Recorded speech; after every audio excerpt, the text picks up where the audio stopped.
یہ سن کر رابعہ تھوڑی حیران ہوئی اور بولی، رمیز بھائی وہ ایک مڈل کلاس لڑکی ہے۔ وہ بولا، تو کیا ہوا؟ رابعہ نے کہا، تو یہ ہوا کہ اب دونوں کی کلاس میں بہت فرق ہے، اور دوسرا اس کے والد کچھ مذہبی قسم کے ہیں۔ انہوں نے اپنے بچوں کو آزاد ماحول نہیں دیا۔ مجھے نہیں لگتا کہ سدرا اب کے گھر میں ایڈجسٹ کر پائے گی، اور شاید اس کے والد کبھی بھی اب کے رشتہ کو قبول نہ کریں۔ رمیز نے کن آنکھوں سے رابعہ کو دیکھا، میں سمجھا نہیں، میرا رشتہ کون انکار کرے گا؟ کراچی کے ٹاپ بزنس مین میں میرا نام شمار ہوتا ہے، اور دیکھنے میں بھی میں اچھا خاصا گڈ لکنگ نوجوان ہوں۔ جس لڑکی کے گھر رشتہ بھیجوں وہ اپنے آپ کو خوش نصیب سمجھے کہ تو اب کی مسدرا ایسی کون سی انوکھی لڑکی ہے جس کے گھر میں رشتہ بھیجوں اور انکار ہو جائے۔ رمیز کو خود پر کچھ زیادہ ہی اعتماد تھا۔ دیکھیں، میں اب کی برائی نہیں کر رہی، لیکن اب کے کلاس میں جہاں بھی اپنا رشتہ بھیجیں گے بے شک منظور ہو جائے گا، لیکن بات سدرا کے گھرانے کی ہے۔ وہ لوگ دین کو اہمیت دیتے ہیں۔ اس کی دونوں بڑی بہنوں کی شادی حافظ قرآن اور عالم دین سے ہوئی ہے۔ وہ میری شادی پر بھی برقع پہن کر نیلم کے گھر گئی تھی، اور نیلم کے کہنے پر ہی اس نے برقع اتار کر اس کے گھر رکھ دیا تھا، کیونکہ میں نے اس سے کہا تھا کہ جیسے باقی دوست آ رہی ہیں ویسے ہی تم بھی آؤ گی، یہاں تمہارا کوئی بھی رشتہ دار موجود نہیں ہے، پلیز میری شادی پر پردہ مت کرنا۔ بڑی مشکل سے اس نے میری بات مانی تھی، اسی لیے اس کے والد ایسے ہی نوجوان کو سدرا کے لیے پسند کریں گے جو کچھ دینی قسم کا ہو۔ رمیز نے خالی کپ سامنے ٹیبل پر رکھتے ہوئے ایک گہری سانس لی۔ اچھا تو یہ بات ہے، تو کوئی بات نہیں، یہ بھی کر لیتے ہیں۔ رمیز کے لیے شاید یہ ایک ایڈونچر تھا، لیکن اسے نہیں پتا تھا کہ یہ محبت اسے بہت مہنگی پڑنے والی ہے۔ جب اس نے اپنے گھر والوں سے سدرا کے بارے میں بات کی تو سب سے پہلا اختلاف اس کے والد نے کیا تھا۔ وہ کہنے لگے، تمہارا دماغ تو خراب نہیں ہو گیا؟ اتنے بڑے بزنس مین کے بیٹے ہو کر تم ایک عام سی لڑکی سے شادی کرنا چاہتے ہو؟ کیا کچھ میں نے تم پر خرچ نہیں کیا؟ تمہیں اعلیٰ سے اعلیٰ تعلیم دلائی، امریکہ اور لندن کی ڈگری تمہیں دلائی، اور اب جب میں اپنی شان و شوکت اچھی خاصی بنا چکا ہوں کہ لوگ مجھ سے رشتہ جوڑنے کے خواہشمند ہیں، تو تم ایک عام سی لڑکی سے شادی کی بات کر رہے ہو؟ تم میرے اکلوتے بیٹے ہو، میں وہ بہو لاؤں گا جو بزنس مین کی بیٹی ہو اور ہماری برابر کی ہو۔ دوسری طرف اعتراض اس کی والدہ کو تھا کہ وہ کسی بھی عام سی لڑکی کو اپنی بہو ہرگز نہیں بنائیں گی جو ان کے ساتھ ان کے سرکل میں موو نہ کر سکے، لیکن رمیز بھی اپنی ضد پر قائم تھا۔ وہ کہنے لگا کہ شادی اسی لڑکی سے کروں گا اور ہر قیمت پر کروں گا۔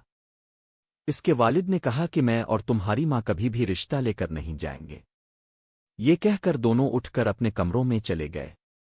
رمیز نے جب یہ بات یاسر سے کی تو وہ بول پڑا، میں تو پہلے ہی جانتا تھا تمہارے ابو کبھی نہیں مانیں گے، اس لیے لڑکی کو بھول جاؤ۔ رمیز بولا، میں نے تم سے مشورہ اس لیے نہیں کیا کہ تم مجھے بھول جانے کا مشورہ دو۔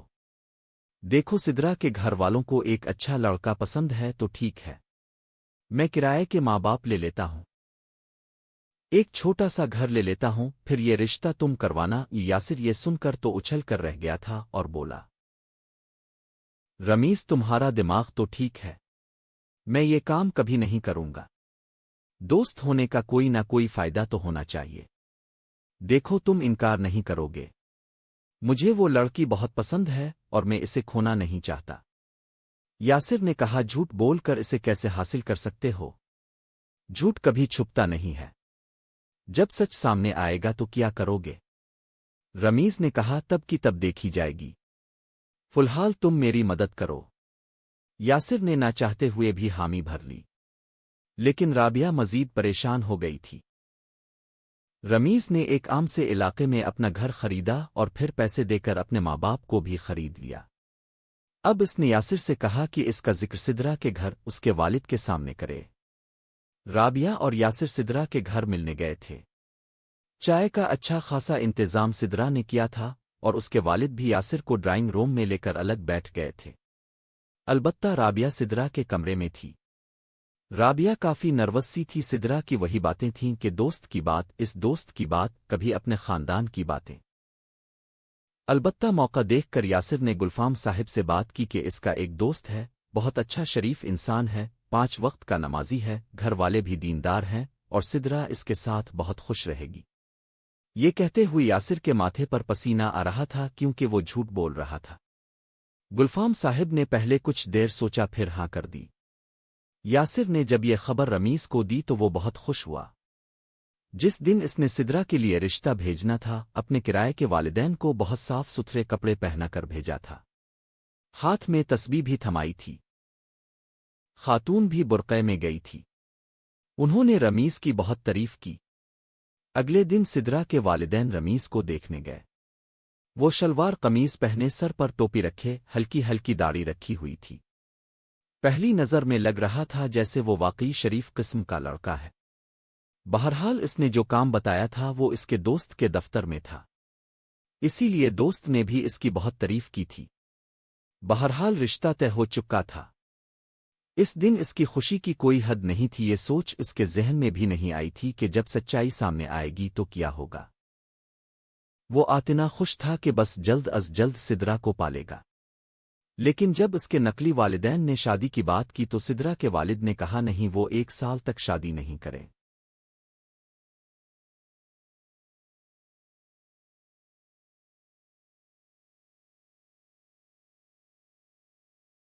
1 سال تک اس رشتے کو پرکھیں گے۔ یہ سن کر رمیز کی خریدی ہوئی والدہ نے کہا ایسا کریں اب نکاح کر دیں کیونکہ میں بیمار رہتی ہوں۔ اگر اپنے رخصتی اپنی مرضی سے کرنی ہے تو کم از کم میں اپنے بیٹے کا نکاح تو اپنی آنکھوں کے سامنے دیکھ لوں۔ یہ کہتے ہوئے اس نے آنسو بھی بہائے۔ پھر والد نے بھی کہا میری بیوی کو ہے، اس کی یہی خواہش ہے کہ بیٹے کی شادی جلد از جلد دیکھ لے۔ اسی لیے گلفام صاحب کچھ جذبات کی روح میں آ چکے تھے۔ انہوں نے شادی کے لیے حامی بھر لی۔ اگلے جمعہ کو ان کا نکاح ہو گیا اور وہ اتنا خوش تھا جیسے اس نے سارا جہاں جیت لیا ہو۔